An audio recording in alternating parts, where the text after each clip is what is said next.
surveillés, attaqués, salis, dénigrés, combattus. Mes bien-aimés, on ne baissera jamais. Tu peux continuer de nous mépriser, de nous critiquer, de nous calomnier, persécuter. Jamais tu vas nous voir jeter l'éponge et dire je retourne dans le monde. Jamais. Nous ne retournerons jamais par sa grâce à ce que nous avons vomi. Jamais. Ah non, ça ne veut pas dire que tu ne tomberas pas. Tu tomberas, mais tu te relèveras, tu continueras d'avancer. J'ai dit tu ne repartiras pas en arrière. Tant que tu es connecté à un pacte chrétien, il t'est interdit de repartir en arrière. Et si Satan voulait te ramener, mes prières la nuit te prennent, je t'attrape dans ma prière d'intercession, je brise l'esprit qui t'avait emporté, je lui fracasse la nuque, je te récupère et je dis tu reviens dans la maison du Seigneur et tu deviens un disciple affermi de Jésus pour toujours. Chrétien, il y a des moments dans la vie où tout semble s'écouler. Par exemple, les déceptions, les blessures, les échecs, les pertes et même parfois des situations que nous n'aurions jamais imaginé vivre. Mais peu importe ce qui nous arrive, une chose ne doit jamais changer. Et cette chose, c'est la personne que Dieu est en train de faire de nous. Parce qu'après avoir traversé cette épreuve, nous ne pouvons pas nous permettre de retourner à l'ancienne version de nous-mêmes. Nous avons grandi, oui, nous avons appris et nous avons été transformés. La Bible nous met même en garde contre le danger de retourner à notre ancienne vie en comparant cela à un animal qui retourne à ce qu'il a vomi. Alors aujourd'hui, la vraie question est comment rester ferme, même lorsque les circonstances changent. Comment devenir un disciple affermi, capable de rester debout malgré les hauts et malgré les bas. Et surtout, qu'est-ce qui peut nous faire perdre tout ce que Dieu a déjà construit en nous? Restez jusqu'à la fin, car cet extrait de Yvan Castano a une réponse qui pourrait vous interpeller profondément. Dieu vous bénisse et bonne écoute. C'est comme ça que je prie tous les jours. C'est comme ça que je prie tous les jours. Toutes les âmes que Dieu a envoyées en pacte chrétien. Parce que dans chaque église, il y a des gens que Dieu a envoyés. Il y a des gens qui sont de passage, il y a des gens que Dieu a envoyés. Parce que Dieu te voulait là. À cause de ta destinée, tu avais besoin de te connecter à ce genre de grâce et de manteau. C'est pas pour tout le monde. C'est pas pour tout le monde. Mais Dieu envoie les gens. Vous rappelez-vous du séminaire du pasteur Greg? Dieu envoie les gens en fonction. Il y a des fleuves dans lesquels Dieu doit te mettre en fonction de ta destinée. Si ta destinée, c'est l'écrasement du diable, c'est la lumière, c'est l'éclat, la splendeur, l'impact et l'écrasement de toutes les puissances des ténèbres, alors bienvenue. Bien, mon ami, il est probable que Dieu t'ait connecté à un pacte sans Christ.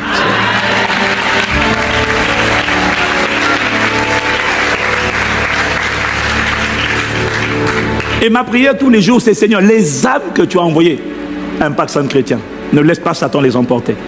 Parce que quand Dieu t'a envoyé quelque part, et que toi, parce qu'on t'a mal parlé, parce que tu ne t'entends pas avec les gens, parce qu'on t'a réprimandé, parce que, tu dis, je m'en vais d'ici.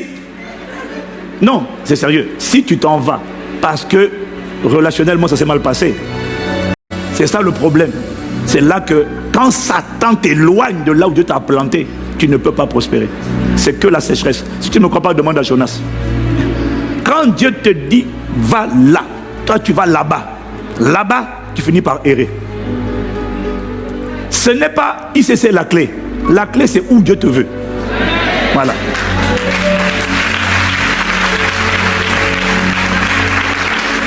Donc, je n'ai pas dit qu'il faut que tout le monde soit ICC, non. Mais si Dieu te veut dans ce genre de famille spirituelle, parce qu'il doit télécharger en toi ce qui va t'aider dans ta destinée, tu quittes, tu ne peux pas prospérer.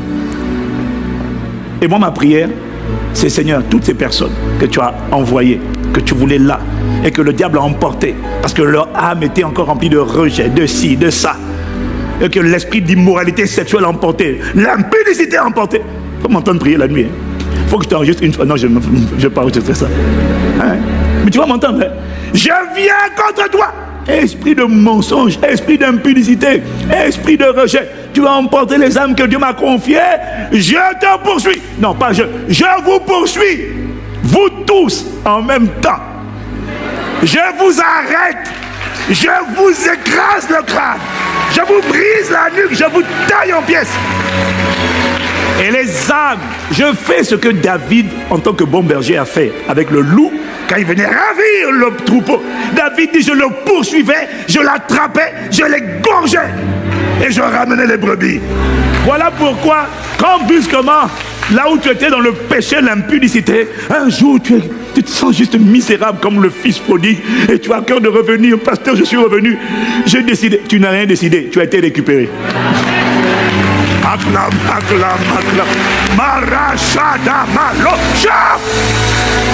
Pourquoi il est important d'avoir une assemblée et de marcher avec des leaders spirituels chrétiens? Parce qu'il y a des combats que nous traversons où parfois nous perdons nos forces. Il y a des moments où nous ne savons même plus quoi prier, où notre foi devient faible, où nous avons simplement besoin que quelqu'un se tienne devant Dieu pour nous.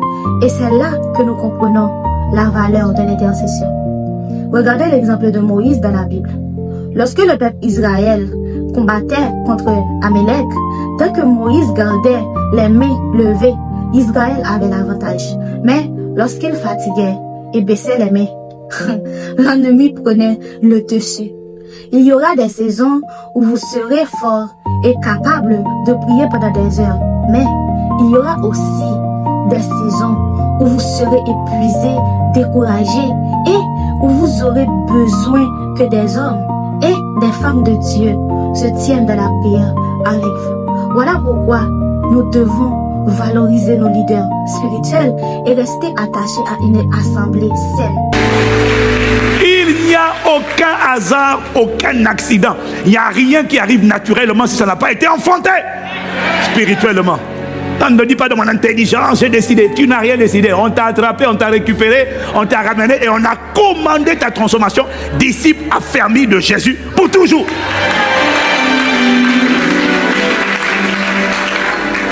Ah, donne-moi amen. Tu as fait sortir mon message, toi. Donc, je te disais, mon frère, ma soeur, pour revenir, que le manque de vigilance, c'est le plus gros piège des périodes de repos. Parce que le manque de vigilance, c'est ce que Satan, c'est là, lorsque tu manques de vigilance, que Satan en profite toujours pour te tenter. Le grand roi conquérant David a été tenté et il a succombé à la tentation le seul jour où il a décidé de ne pas aller à la guerre. C'est là qu'il est resté chez lui et puis depuis son balcon il a vu ce qu'il ne fallait pas voir. Et il est tombé dans l'adultère avec Bathsheba. Pourquoi? Parce qu'il n'est pas allé à la guerre. Tant qu'il allait à la guerre, Dieu était avec lui. Tant que tu fais les guerres du Seigneur, c'est-à-dire tu combats pour l'expansion du royaume, tu auras des guerres. Mais dans les guerres, tu ne seras jamais vaincu tant que tu es tant que tu es en mission, en train de faire la volonté du Père et d'accomplir les desseins pour lesquels il t'a suscité dans ton époque et dans ta génération. Parce qu'à propos des guerres, Dieu a dit, ils te feront la guerre, mais ne te vaincront pas. Car je suis avec toi pour te délivrer. Je n'ai pas entendu toi, amen. Tant que David allait en guerre, Dieu était avec lui, il ne perdait pas. Le jour où il s'est reposé, c'est là qu'il est tombé dans la tentation. Tu ne tomberas pas au nom de Jésus.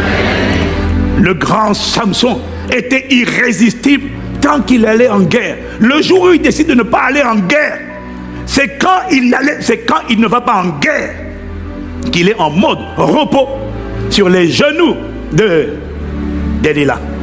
C'est ce jour-là qu'il est tombé. Tu ne tomberas pas au nom de Jésus. J'ai dit tu ne tomberas pas au nom de Jésus. Alors c'est vrai que, bien aimé, le Seigneur nous ordonne de veiller et de prier en tout temps. Mais la réalité est que je crois que pour au moins 90% des croyants, il est très difficile de rester vigilant dans les périodes de repos.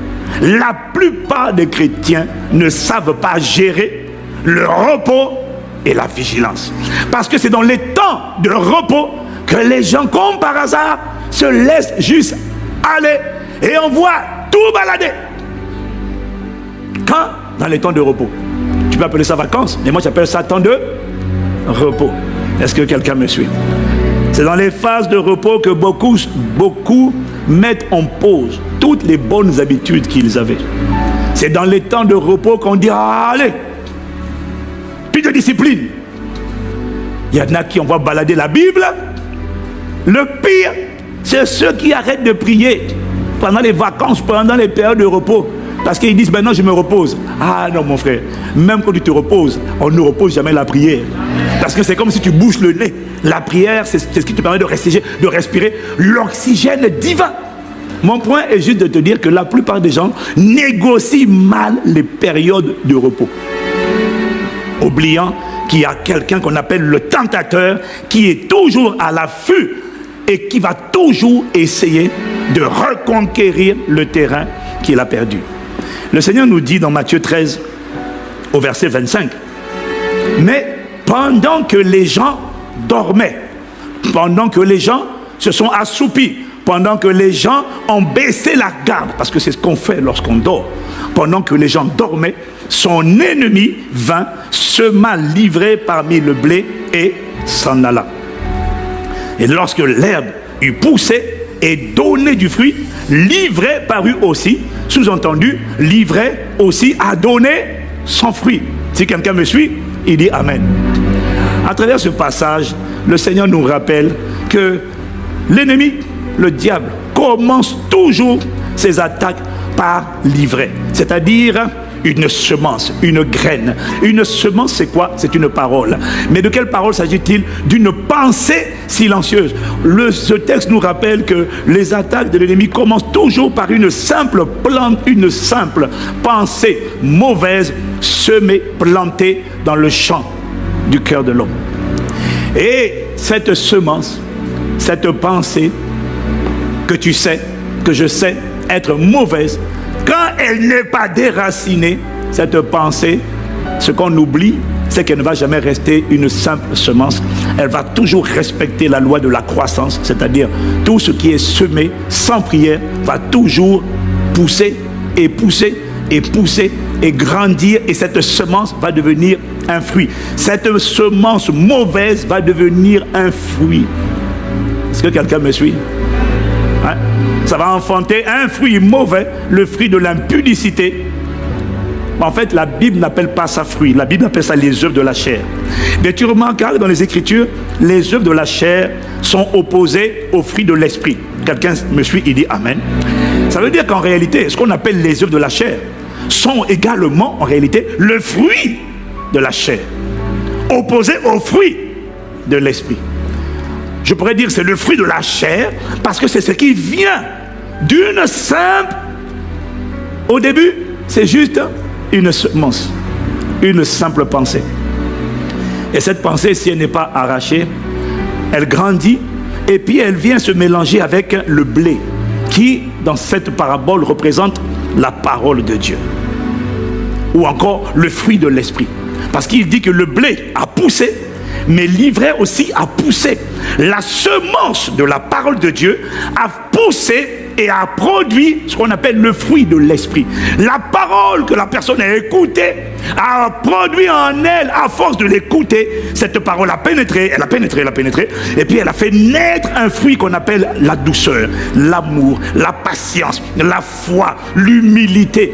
Quelqu'un me suit, il dit Amen.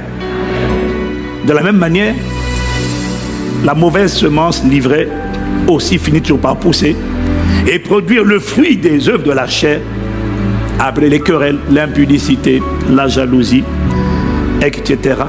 Alors que le fruit de l'esprit, alors que la parole de Dieu plantée en toi avait emmené en manifestation le fruit de l'esprit, le caractère de Dieu, les périodes de repos sont des saisons où le tentateur va toujours, pendant que tu te laisses aller, pendant que tu ne te disciplines plus, ce sont des périodes où le diable va toujours essayer de semer des mauvaises graines, des mauvaises pensées. Ces mauvaises pensées vont grandir et vont se transformer en fruits d'impudicité, d'immoralité, de querelle, de jalousie. Et ce fruit va venir combattre le fruit de l'esprit qui était tranquillement en toi. Et soudainement, quelqu'un qui était tranquillement dans l'amour, qui était tranquillement dans la paix, tranquillement dans la joie, va commencer à rentrer dans des luttes et des combats intérieurs.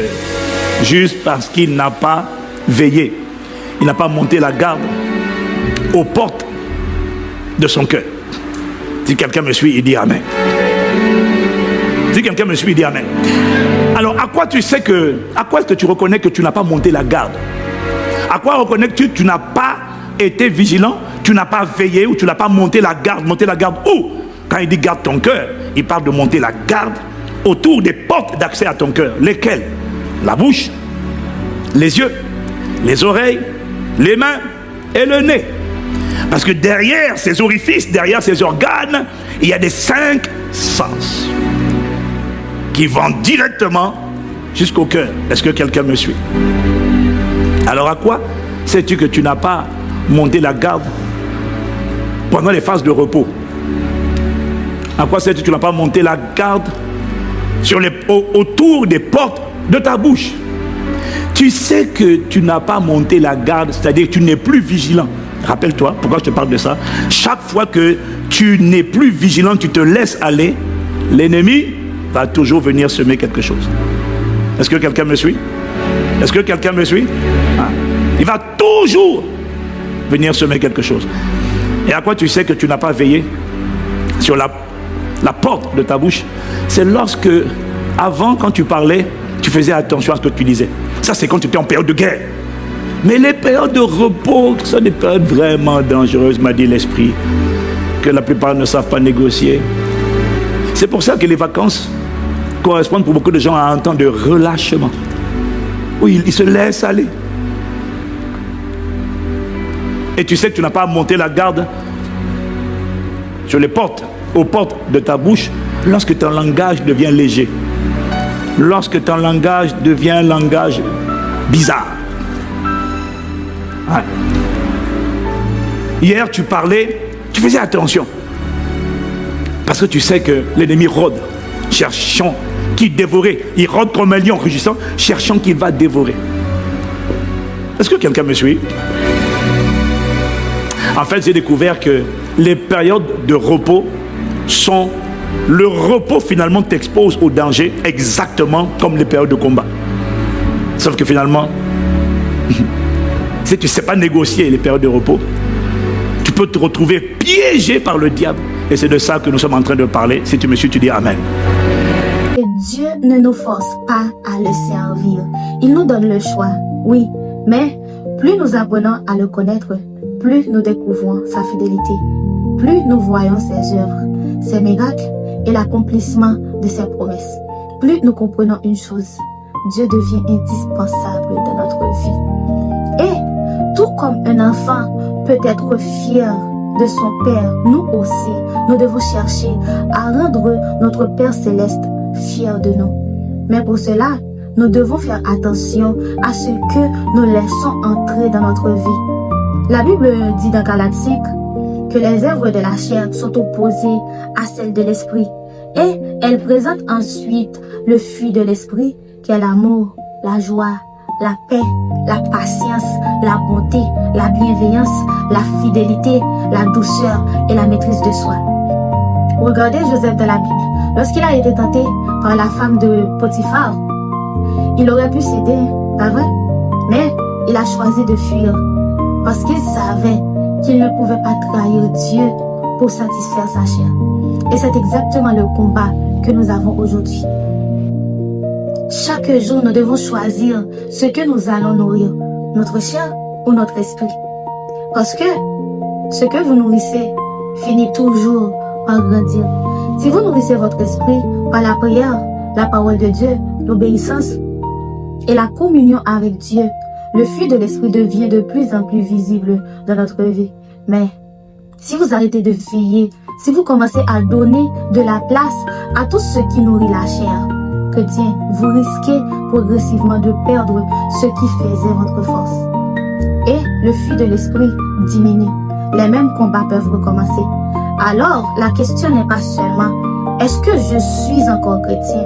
La vraie question est « Qu'est-ce que je suis en train de nourrir en moi chaque jour ?»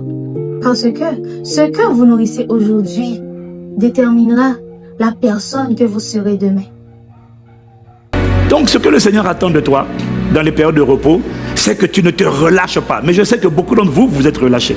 C'est pour ça que nous, en fait, quand je dis beaucoup d'entre vous, nous tous, on a tendance à se relâcher. Après, on n'a pas le même niveau de relâchement.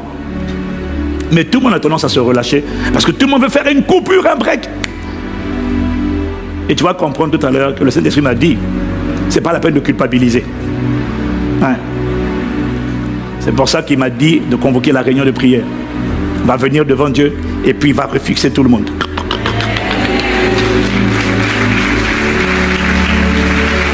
Donc ce message n'est pas là pour te culpabiliser, il est là pour te montrer juste à quel point le diable est rusé et comment il opère. Si tu me suis, tu dis Amen. Donc beaucoup d'entre nous ont baissé la garde au niveau des portes de leur bouche parce qu'il faut garder sa bouche. Il faut faire attention à ce qui sort de tes lèvres. Il y a des frères, quand tu te laisses dans les phases de repos, là où tu étais rigoureux, diligent dans ton langage, maintenant tu deviens léger. Tu vois, tu as un langage diplomatique et impudique en même temps. Il y a des sœurs, avant tu faisais attention à ce que tu disais. Maintenant tu bascules un peu plus, tu as tendance un peu maintenant à papoter, à ragoter, à commérer, à critiquer. Chaque fois que tu parles mal, ça veut dire que tu as baissé la garde au niveau des portes de ta bouche. À quoi tu sais que tu as cessé de veiller, de monter la garde au niveau de tes yeux? Tu as cessé de veiller sur la porte de tes yeux lorsque ce que tu regardes réveille en toi des passions et des désirs qui te poussent à pécher. Bien-aimés, vous savez que chacun d'entre nous a des choses. Il n'y a aucun de nous, chacun d'entre nous, aucun de nous n'est parfait comme Jésus-Christ. Chacun d'entre nous a des choses qui, lorsqu'il les regarde, vont les pousser à pécher. On est d'accord? On n'est pas tous sensibles aux mêmes choses. Mais chacun de nous a, comme Superman, chacun de nous, vous savez, il y a des gens à cause de leur maturité, de leur ancienneté spirituelle, ils se pensent super-héros, intouchables, pasteurs. Ça n'a fait... Tu sais, tu peux être pasteur, archevêque. Chacun de nous a des choses qu'il sait, qu'il vaut mieux pour toi ne pas regarder parce que ça là, pour toi, c'est une occasion de chute. Donc, chacun de nous a comme Superman la kryptonite. Hein?